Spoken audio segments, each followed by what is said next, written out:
हामिद मीर साहब ने हमें ज्वाइन किया है। मीर साहब, आपका भी एक पर्सपेक्टिव लेंगे क्योंकि अब अदालत की जानिब से शहबाज गिल को वापस इस्लामाबाद पुलिस के हवाले करने के फैसले पर बहुत लोगों ने तहफ़्फ़ुज़ात का इजहार भी किया, लेकिन इसके बाद इमरान खान साहब की पंजाब हुकूमत जिस तरह अदालती अहकामात के सामने डट गई, ये भी कुछ समझ नहीं आ रही कि यहाँ हुआ क्या। इस तरह कशीदगी बढ़ती रही तो अंजाम क्या होगा, आपको क्या लग रहा है? आप पूछ रहे हैं अंजाम क्या होगा, तो मामला तो ये बड़ा सीरियस है, लेकिन मुझे वो शेर याद आ गया, हर शाख पे उल्लू बैठा है, अंजाम गुलिस्तां क्या होगा। तो पाकिस्तान में जो हमारे जो बड़े बड़े लोग हैं जिनके पास बहुत ताकत है, तो उनकी अना जो है वो उल्लू बनी हुई है, और ये उल्लू जो है ये हर शाख पे बैठे हुए हैं। तो अंजाम गुलिस्तां जो है वो, जैसा कि शायर ने आपको काफ़ी अरसा पहले बता दिया, मुझे तो वही लग रहा है। लेकिन गुजारिश यही है पंजाब गवर्नमेंट से भी और फेडरल गवर्नमेंट से भी कि पाकिस्तान में एक आइन है, कानून है, उसका ख्याल रखें। जिस तरीके से इमरान खान साहब पंजाब के ब्यूरोक्रेट्स को और पुलिस ऑफिशल्स को फ़ोन करके अहकामात दे रहे हैं, उससे ये लग रहा है कि पंजाब के चीफ मिनिस्टर परवेज़ लाई साहब नहीं है बल्कि इमरान खान साहब हैं। और इसी तरह फेडरल गवर्नमेंट की तरफ से ये जो तासुर दिया जा रहा है कि शहबाज गिल क्या पकड़ लिया, कोई तोता पकड़ लिया जिसमें इमरान खान की जान है, तो ये भी एक तासुर गलत है।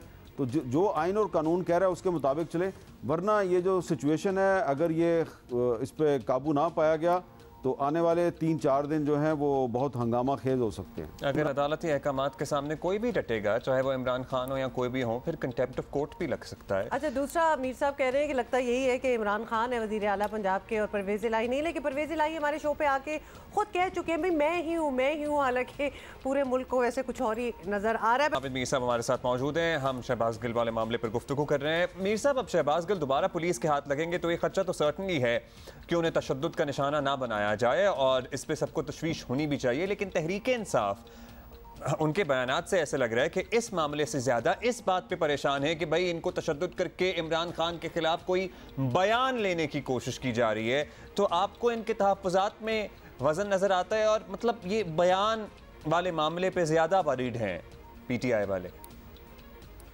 इमरान खान साहब ये कह रहे हैं जी कि कहीं उससे कोई स्टेटमेंट ना ले ली जाए, इसका मतलब यह है कि उन्हें शहबाज गिल पे एतमाद नहीं है।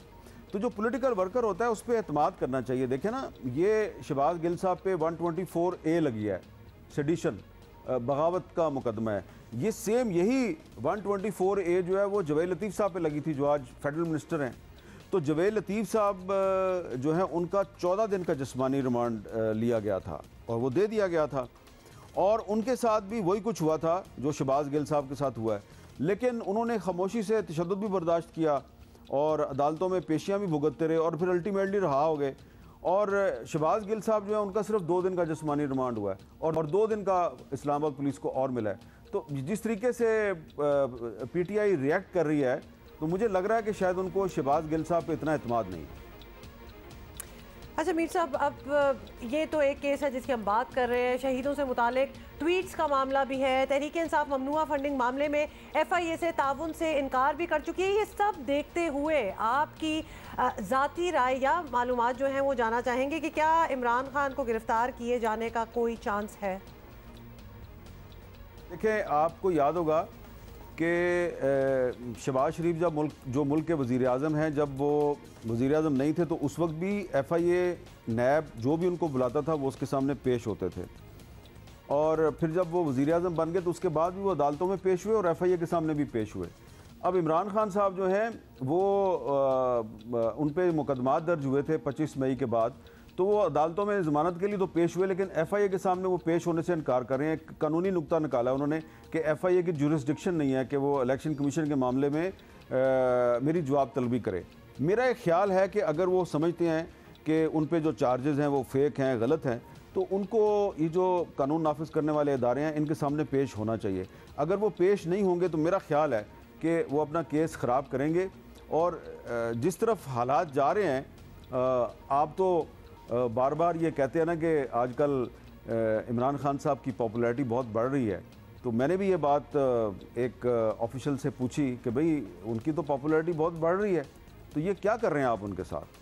तो उन्होंने कहा जी कि नवाज़ शरीफ भी बड़े पॉपुलर थे और बेनज़ीर भुट्टो साहब भी बड़ी पॉपुलर थी और उससे भी पीछे चले गए। उन्होंने कहा तो जुल्फ़िकार अली भुट्टो साहब भी बड़े पॉपुलर थे, तो जब कानून की गिरफ्त आती है तो पॉपुलैरिटी भी उस गिरफ्त में जकड़ी जाती है। तो ये इनका एक मौक़िफ़ है, जो लोग ये सब कुछ कर रहे हैं। मुझे नहीं पता कि आइंदा क्या होगा। क्या तहरीक इंसाफ में इतनी सियासी ताकत है कि इमरान खान को अगर गिरफ़्तार कर लिया जाए तो वो उनको जेल से निकाल के बाहर ले आएंगे? पाकिस्तान की सियासी तारीख में तो ऐसा कोई वाक़या नहीं है कि बड़े बड़े सियासतदान गिरफ़्तार हुए लेकिन उनकी जो पार्टी होती है वो जेल से तो उनको निकाल के बाहर नहीं लाती। तो ये एक पॉलिटिकल प्रोसेस है, इसमें अदालतें जो हैं उनको डिफाई नहीं करना चाहिए अदालतों के सामने, और कानून नाफिज करने वाले इदारों के सामने पेश हो जाना चाहिए, वरना आपका केस ख़राब हो जाता है। बहुत शुक्रिया आपका हामिद मीर साहब। और rule of law for everybody, Imran Khan साहब का मोटो और नारा यही है। सो अब वो FIA के सामने पेश होने से इनकारी हैं। खैर, कानून को अपना रास्ता बनाना चाहिए, लेकिन एट द सेम टाइम माजी की कुछ मिसालें भी दे रहे थे। इनमें से कुछ मिसालें अल्टीमेटली पाकिस्तान के हक़ में जो कुछ भी जिस तरह से भी मुबैना पॉलिटिकल इंजीनियरिंग की गई, पाकिस्तान के लिए अच्छा साबित नहीं हुआ वो सब कुछ। सो इस किस्म की चीज़ों से इज्तनाब करना चाहिए और सियासी मामलात को नेचुरली उनके अपने फ़्लो में हल होने देना चाहिए।